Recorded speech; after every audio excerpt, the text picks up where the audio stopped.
Hello, everyone. Welcome to the Shipp Intelligence Report. I'm going to have a little bit of fun today. I'm going to tell some stories and also a little bit of history regarding what's going on currently in the news. We know that journalist Bob Woodward is coming out with a book called Fear, where he's going to pound on President Trump and the Trump administration. And I'm going to get into a little bit. I've done a whole program on Bob Woodward and his connections to U.S. intelligence, but I'll touch on that briefly a couple times today as I go through some of the history behind that and some of the unclassified experiences, kind of funny ones, when I was a protective agent on the director of the CIA's detail. So I hope you enjoy this. Let's walk through some of this, and I hope you'll find it informative and perhaps even kind of humorous. All righty. This is going to be centered around executive protection, and in this case, protection of the director of the CIA. When Casey was director of the CIA, this is your humble recovering CIA officer when I was an agent on the protective detail for the director of the CIA. And this one was at his home in New York. In this particular occasion, I'm in front of all the armored limousines here. And this was the wake of William Casey after he passed away. And he did pass away. Some allege that he was whisked away to an island so he wouldn't be held accountable for Iran-Contra. No, he had sadly a very tragic terminal brain tumor, which we as the agents saw when we accompanied him to CAT scans and things. But anyway, this is what was that Billy Joel song I like to quote, back when I wore a younger man's clothes. Anyway, this is me. This was the largest protective operation the CIA had ever done.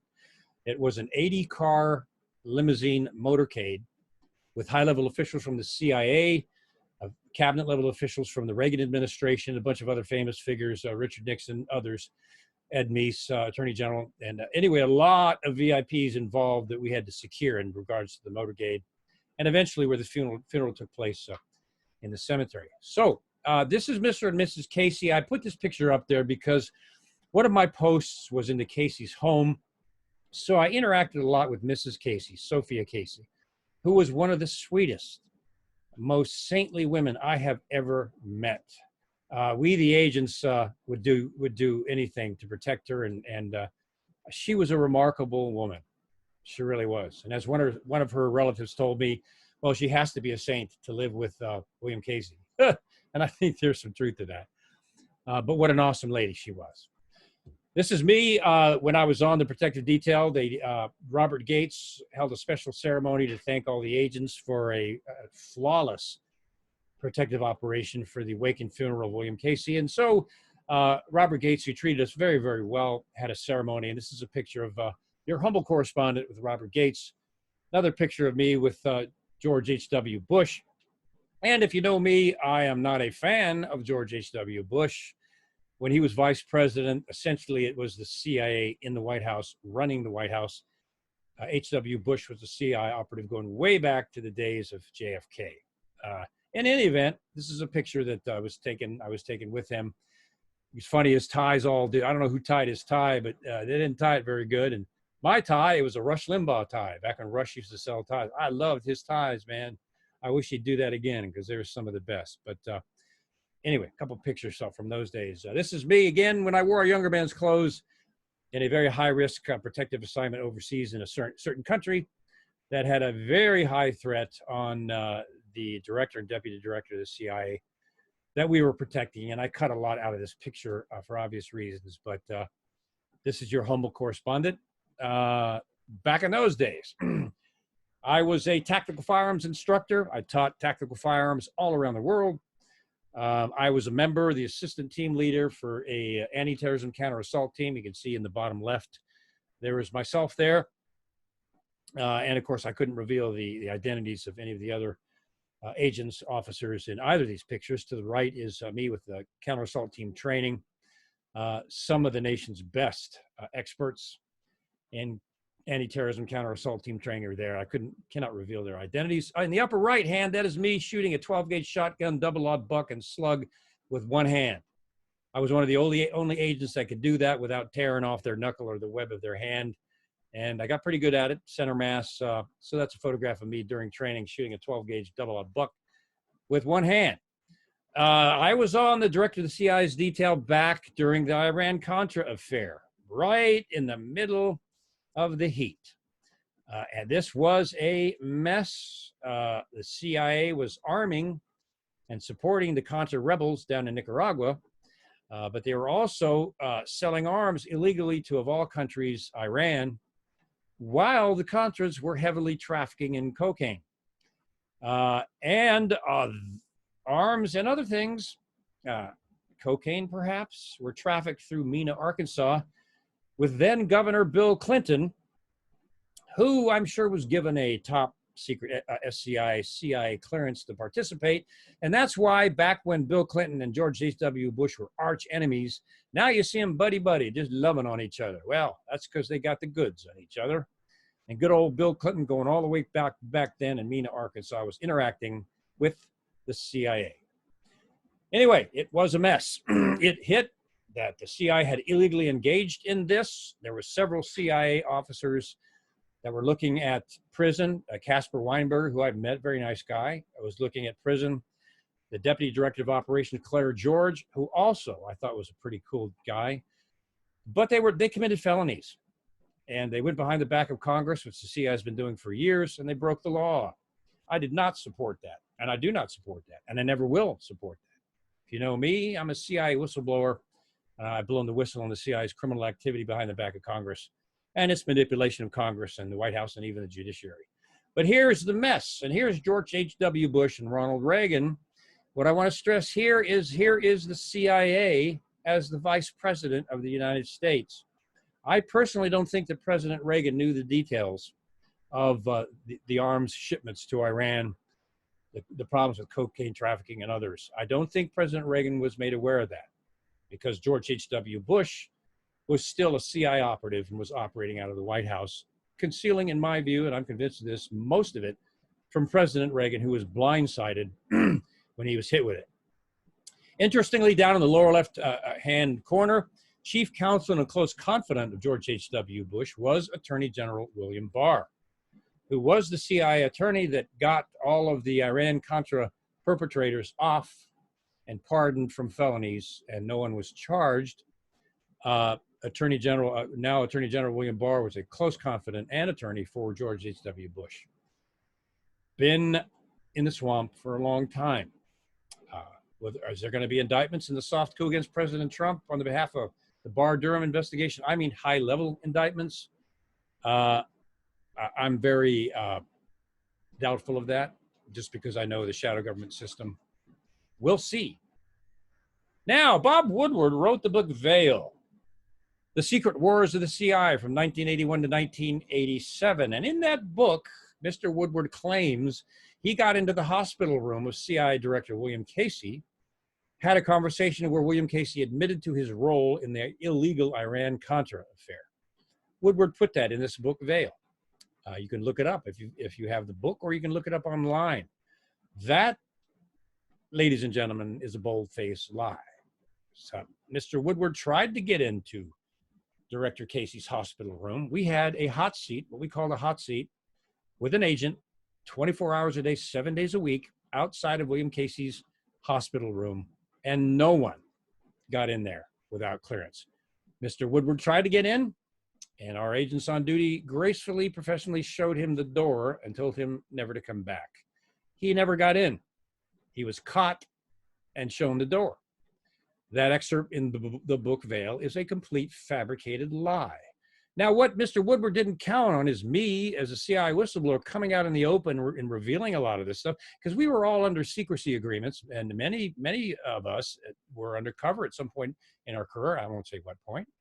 I was able to come out and have my cover rolled back so I could say who I am. But Mr. Woodward, knowing the system because he has an intelligence background, going all the way back when he had a top secret CIA SCI clearance with Alexander Haig during the Nixon administration. Now, he doesn't talk about that. He avoids that question. Of course he does. He's been connected to intelligence for a few decades. He lied in the book Veil. Now, the interesting thing about the book Veil, if you've seen my programs on Project Mockingbird, where the CIA fed information into the news media, actually paid journalists to write certain pieces for the CIA. They were caught doing that by the Church Committee, and they were also caught with Operation Paperclip with the German scientists they smuggled in.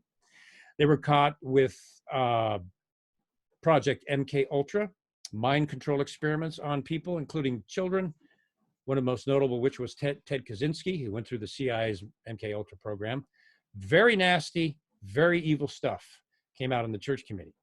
So there are things in Mr. Woodward's book, Veil, that are classified CIA information that were fed to Bob Woodward by the director of the CIA, William Casey. Mockingbird lives today. And that information was published in the book Veil, and it was William Casey releasing information through Bob Woodward that was classified information that he wanted the public to see. And I remember as agents, Bob Woodward went and secretly met behind closed doors. Not secretly, I mean, well, yeah, we had to clear him, get him up there. We were ordered to do so no matter what and keep our big nose out of it. And he would go in the director's office. They would be in there for hours, meeting with each other. I think Mr. Woodward got in there at least 24 times that I know of to meet with William Casey as he fed him information to get to the public.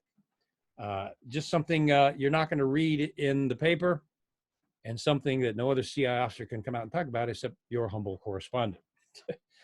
All right, I want to talk about too. I was in the hot seat outside the CIA director's room one day, just doing my job, and the brain tumor had taken part of William Casey's brain that controls speech, so he couldn't talk. So the nurse went in there, and I could hear him going, motioning with his hands. And the nurse said, Mr. Casey, you want your wife to come in? No. You want Mr. Gates to come? No. You want an agent to come in? Yeah. So she comes out and she says to me, I think he wants you to come in.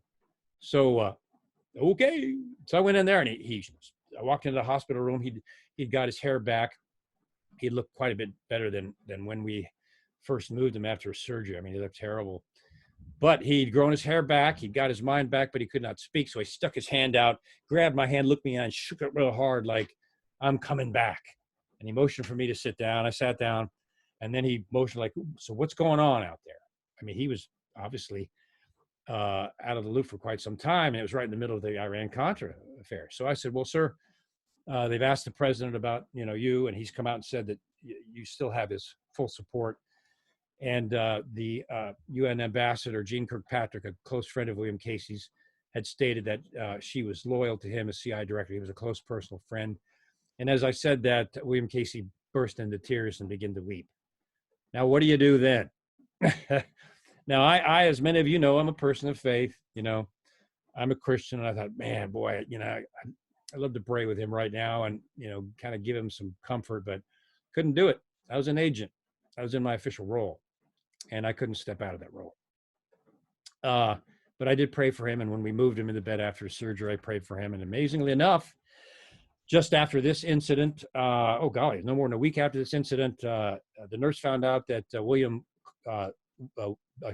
Chuck Colson of Watergate fame had been admitted to the hospital just below William Casey's hospital room. And as many of you know, Chuck Colson was convicted in the Watergate scandal, spent some time in prison, came out, actually became a born-again Christian, started prison fellowship, ministering to prisoners. And he would he had a radio program.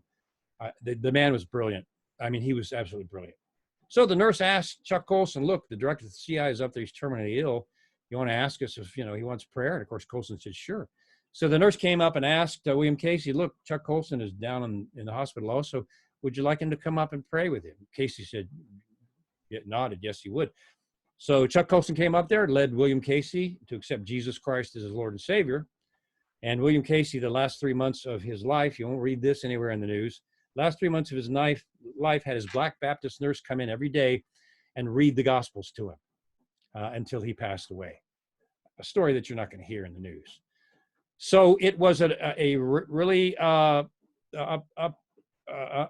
of upheaval in the CIA, and there was a lot going on. And just after that, the Soviet Union fell and the wall came down. And I'll have to tell you, that was one of the most fulfilling experiences of my life to see that happen. And the KGB agents that used to be our enemies were now working with us and giving us information. It was a remarkable time, everybody. You want to talk about miracles? I've never seen anything like that. It's probably one of the greatest events in history. Was it because Ronald Reagan was such a great president? Well, yes, he was. And it was partially because of that. But what people don't know is what happened in the Soviet Union is to try to look open, they allowed Billy Graham to come in and hold his first crusade. And when he did, the crowd was huge, poured out of the church into the streets, started what had already begun a revival in Russia, which was an Orthodox Christian nation at its roots.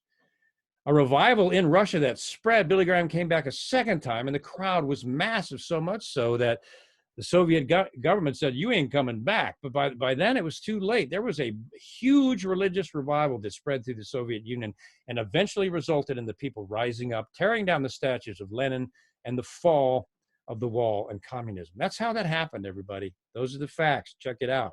Check out the history. All right. A couple of humorous stories I want to tell you about. As I was in the command post, and 24/7, 7 days a week, long hours, we had to stay on our toes. Try staying on your toes for a 24-hour shift. Cappuccino was my best friend. And you had to keep your mind active all the time because, you could have an attack or an assault on the director's house any second.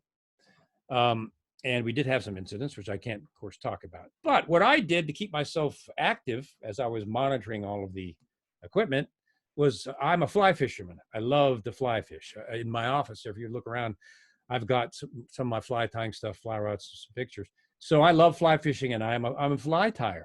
So I would sit at the desk monitoring all the equipment and doing my thing, and I would tie flies to keep myself sharp. Other agents had difficulty staying awake. So one day I'm on the 7th floor in the director's suite, and I'm sitting behind the desk there. And the chief of the DCI security staff of all of us agents walked in. A great guy. I mean, I loved him. I'm not sure if I can mention his name or not. But anyway, he said, Kevin, would you come back to my office? I need to talk to you. And I was like, oh, man, what have I done? So I go back in his office, and he's sitting behind his desk, and he goes, sit down. So I sat down, and he said, I understand that you were tying flies in the command post at the director's residence. I was like, oh man. I said, yeah, well, yes, sir, I was. That's how I kept my mind sharp. And then I didn't know what was going to happen. Well, the funny thing was, he goes, check this out. Pulls out his briefcase, flip, opens it up. He's got a copy of Fly Fisherman magazine. He goes, look at this article. It turns out he is an avid fly fisherman. I mean, I loved it as much as I did. And what he did was he said, come here. And he had a video. He took me into the CI director's office, sat me in Casey's chair, plugged this video in. And I can talk about this now because he's, I think, this is all unclassified, of course. Sits me in the director of the CI's chair, and he puts on a video of a fly fisherman fishing an undercut bank with a fly. And I sat there and I thought, now it doesn't get much better than this. I'm sitting in the CI director's chair and I'm watching a fly fishing video. It was one of the coolest experiences in my entire CI career.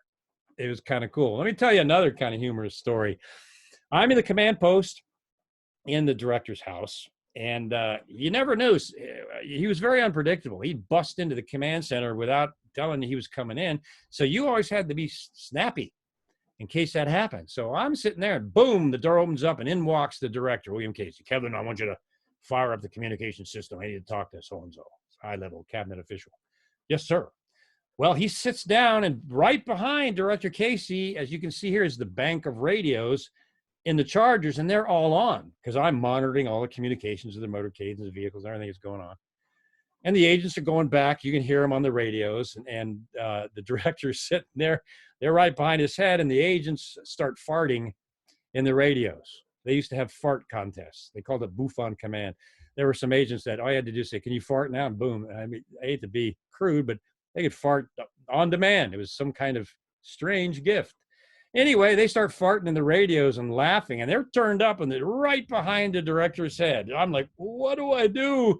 I could go turn them off and direct his attention to the radios. I could do nothing because he was in such deep conversation with this official.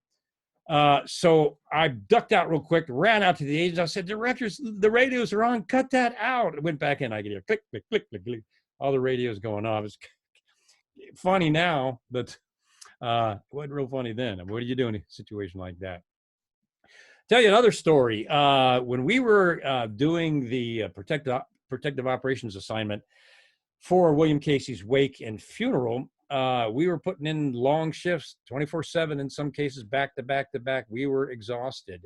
So I checked into a hotel in New York, and apparently the maid had put chocolate on the pillow, but when she was making the bed, she bumped the chocolate and it fell down between the two pillows. So I come in, I got about 4 hours to sleep. I fall into bed. Oh, and I'm out. The alarm goes off. I wake up. Oh, gosh, I go into the bathroom, turn on the light, and I look in the mirror. And I got this brown stuff smeared all over my face and down the side of my head and onto my T-shirt. Now, what's your first thought when you see that? I didn't know there was any chocolate in the bed. I was like, oh, my gosh, projectile crapping or something. Did I have like a diarrhea blast? What's happening here? So I just froze a little bit and said, no, that doesn't really look like that. I reached up and tasted it. It was chocolate. All night long, I had rolled around in this chocolate, and I had it all down the side of my face. And you talk about a freak out when you first look in the mirror and you think that you had some sort of intestinal incident. Anyway, turned out it was just chocolate. I kept that to myself for years, and now I'm telling the story. I talked about Chuck Colson admitted into Georgetown University Hospital and that moving moment that happened there. Here you have one of the most powerful, kind of crude men in the U.S. government, in the top of the CIA, who'd engaged in some operations that innocent people were killed. In one case, they detonated an explosive trying to take out a imam allegedly connected to terrorism.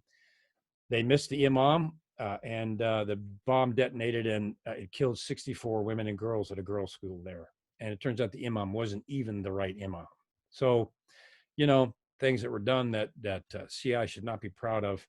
But at the end of his life, this man, William Casey, despite his power and his dark past, had a change of life thanks to Chuck Colson. And last few months of his life, he was a very dedicated Christian. You secular folks out there, I mean, you can chew on that, but that's just what happened.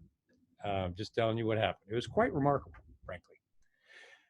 All right, and it went on. Of course, about I found the vulnerability. I was in charge of international computer systems with the CIA. And Renee, I can't give her full name, but Renee is rotating out. I was taking that position, and she told me, look, there's something here that is a little weird about our embassies and the computer systems. It may be a vulnerability. You may want to check it out. So I said, thanks, and I took over the assignment, which was huge. I mean, the amount of work and things we had to do. So I began to investigate that incident, and it turned out, to make a long story short, that I found that a foreign intelligence service could go into the visa section into an embassy, and in the unclassified section, CIA allowed me to put this in my book, which is amazing, because they blacked out other things that were not classified regarding my family's poisoning. But anyway, that's other stories I've told out there you can find.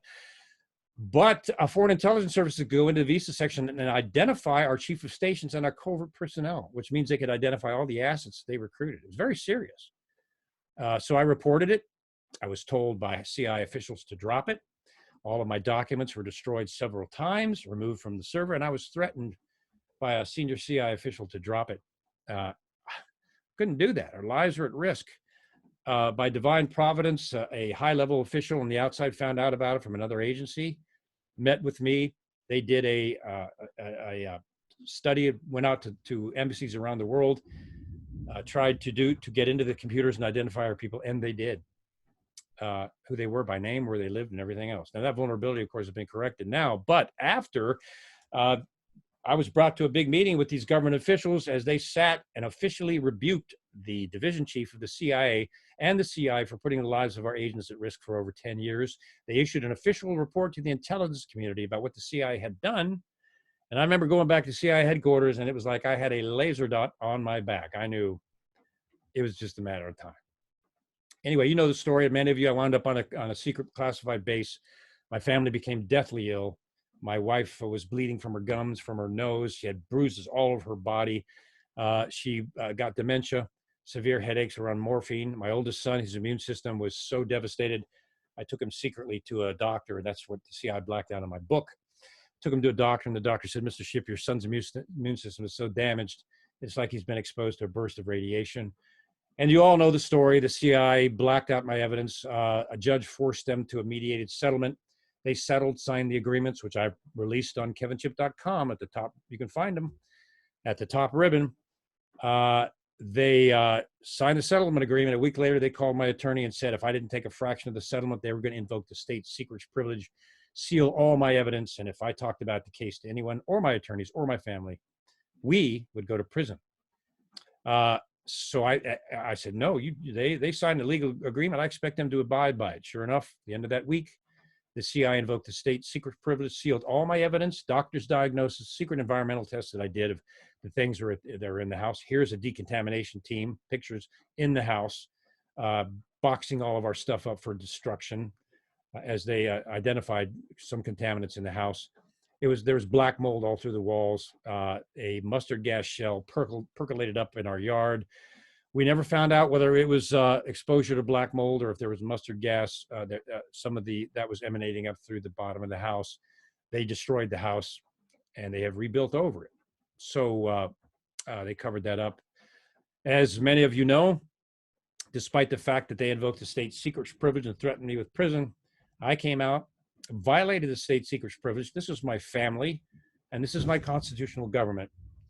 And I revealed everything that the CIA blacked out, all the documents. They're all on kevinship.com in the upper blue ribbon, and waited for 5 years, ready and willing to go to prison for the sake of my family and the sake of my freedom. Well, the CIA didn't do anything because they knew that what they'd done was criminal.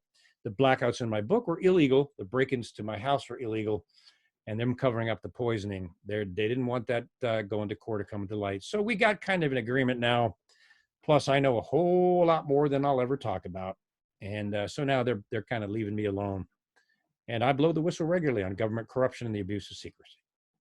And many of you can find that story out there. I've been on Fox News. I exposed this false whistleblower that claimed that Donald Trump had made a deal with the president of Ukraine. He was a CIA analyst. He was a fake. He was a false. He was an operational plant by the Democrats in Congress and Adam Schiff on the Intelligence Committee. And I went on Fox News and I exposed him. You can see my book, From the Company of Shadows. And down to the left, you can see the gag order I was placed under when I presented my evidence to the CIA. And you can see that the gag order was so blacked out, I couldn't even tell what I was gagged by. And that was the idea. You can go on kevinship.com, and I have released that document. You can see it there. Many of you know that story. So everybody, I kind of wanted to give you kind of an interesting and enjoyable ship intelligence report today. You can catch me, of course. I have YouTube. You can do a YouTube, go to the search, type in Kevin Shipp. You'll see some of my videos there. On my Twitter page, Twitter at Kevin_Shipp, I post things about the shadow government, deep state. I post things about Black Lives Matter and the Antifa attack on our constitutional form of government and traditional America.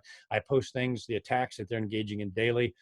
And so it's kind of a government and Antifa watchdog site that I have, and I post things on there continually. And also the attack on traditional American values. For example, they're teaching transgender studies to third graders in our schools now. So you can go to Twitter at Kevin_Shipp, and you can see my posts there regularly. That's the Ship Intelligence Report for today, everyone. I hope you enjoyed it, and we'll see you next time. We're doing the politically incorrect news analysis coming up soon. The next Ship Intelligence Report next week. Thanks, everybody. Appreciate you a lot.